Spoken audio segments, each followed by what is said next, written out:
Climate change, corruption, war. There are many pressing issues in today's society that get a lot of attention, but some are overlooked, and capital punishment is a prime example. The death penalty is a punishment for those who have committed crimes against humanity, a punishment that is very controversial. The death penalty is a punishment for those who have committed crimes against humanity. Some believe that it's a cruel and outdated form of punishment, while others believe that it deters crime and is a full-circle punishment for perpetrators. The multitude of views and opinions on the subject have stopped us from coming to a conclusion on whether to keep the death penalty or to repeal it. After much research on the topic, I've concluded that it is crucial to come up with a conclusion as quickly as possible.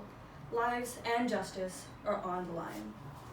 According to Texas Penal Code, the penal code for a state that accounts for 35% of executions in the country, the death penalty is government-sanctioned killing as a form of punishment for capital offenses.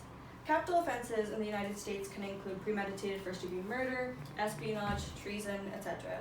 And we should come to a conclusion on whether the death penalty has a place in our society immediately. Why, you may ask? Well, the United States has different legislation on the death penalty depending on which state you're in. Therefore, people are getting different degrees of sentencing based on their state for the same crime. That is inherently unjust and is being overlooked. Now that we know what the death penalty is and why we must come to a conclusion immediately, let's take a look at both sides of the argument, starting with the pro-death penalty side. Those who support capital punishment argue that it's a deterrent of crime and is retribution for the perpetrator's transgressions.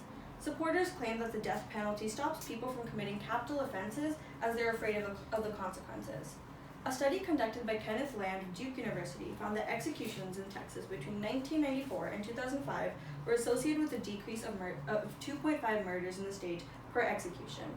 The correlation between the reduction of murders and the death penalty being reinstated could contribute to the fact that the death penalty does deter crime. Supporters also argue that the death penalty is the best form of punishment for those who commit heinous crimes.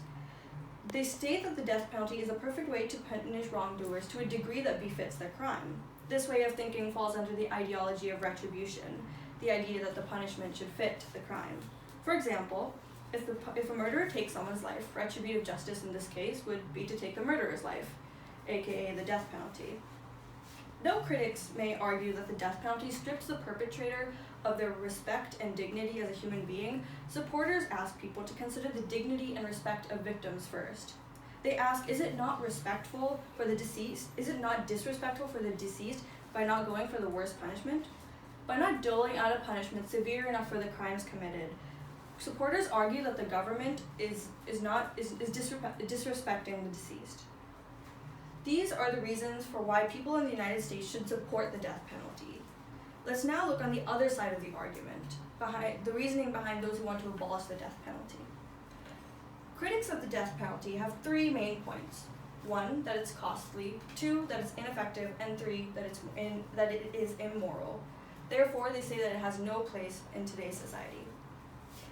First, critics state that the death penalty is not a cost-effective way to handle the perpetrators of heinous crimes.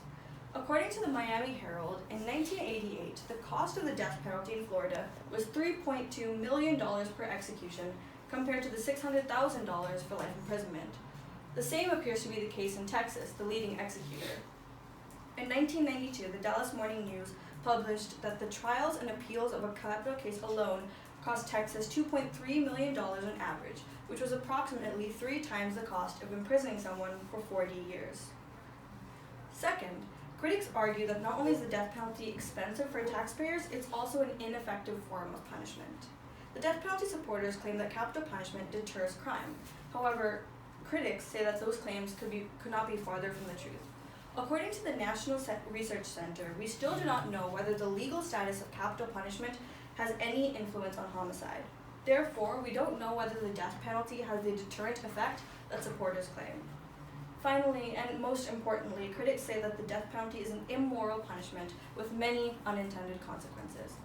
Killing to punish killing makes the government no better than the criminals they punish in the eyes of critics. They argue that the death penalty belongs to some types of punishments that would themselves be punishable crimes against humanity. By killing someone, critics believe that the government is disrespecting life, the respect for life and people.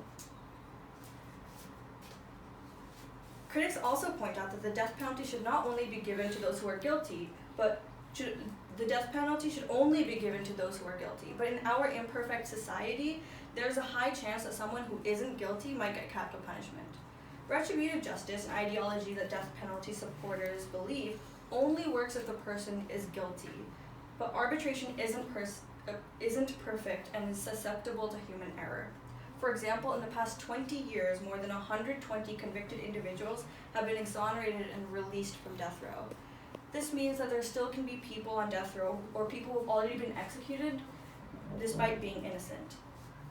There are two sides to every argument. Abolitionists argue that the death penalty does more harm than good, while supporters believe the opposite. We must all come to a conclusion on this issue as to help those who face capital punishment so that they won't be facing unjust punishment. And now I will conclude my speech. The death penalty is a controversial topic that divides not only our nation but the world as well. Supporters argue that the death penalty does right by victims and deters other heinous crimes, while abolitionists argue that the death penalty is an outdated, crude punishment that has the opposite of its intended effects.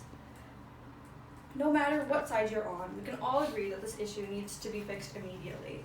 People facing different degrees of punishment for the same crime based on the state they're in is unjust. Because of our inability to compromise and come up with a solution to this issue, many lives are thrown into uncertainty. We must all get past our differences and do right not only by the victims of the heinous crimes, but also the perpetrators as well.